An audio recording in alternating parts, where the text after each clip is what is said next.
மேஷராசியை பொறுத்தவரையிலும் குரோதி வருஷம் மார்கழி மாதம் பெரிய ஏற்றமான மாதம். ராசிக்கு 2ஆம் இடத்தில் 9ஆம் அதிபதி இருக்கிறதும் 5ஆம் அதிபதினு சொல்லக்கூடிய சூரியன் 9ஆம் இடத்தில் இருக்கிறது பெரிய விசேஷம்.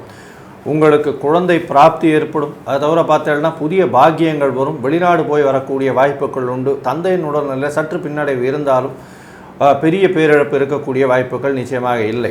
திடீர் பணவரவு வரும். வெளிநாடு போய் படிக்கக்கூடிய யோகம் வரும். வெளிநாடுக்கு போய் புதிய வேலை அமையக்கூடிய வாய்ப்புகள் நிச்சயமாக உண்டு. சுக்கிரனும் சனியும் சேர்ந்திருக்கக்கூடிய காலகட்டத்தில் நிச்சயமாக உங்களுக்கு திருமண யோகம் வரக்கூடிய வாய்ப்புகள் நிச்சயமாக இருக்கும். சனி பகவான் சிறு சிறு தடைகளை கொடுப்பார். தொழிலில் பெரிய ஏற்றத்தை கொடுக்கும். ஏன்னா பார்ட்னர்ஷிப் தொழிலில் அதுவும் சப்தமாதிபதினு சொல்லக்கூடிய சுக்கிரன் 11ஆம் இடத்துல இருக்கிறதுனால அதீதமாக பணம் வரக்கூடிய லாபம் வரக்கூடிய காலகட்டமாக அமைய போகிறது.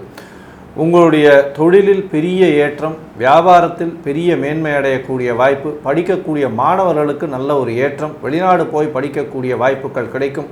குடும்பத்தில் நல்ல மகிழ்ச்சியான சூழ்நிலை. அதை தவிர பண வரவிற்கு பஞ்சம் இருக்காது. உடல்நிலையில் நிச்சயமான ஏற்றம் இருக்கும். உங்களுடைய சிந்தனைகள் எல்லாமே வெற்றி பெறக்கூடிய மாதமாக இந்த மார்கழி மாதம் அமைய போகிறது.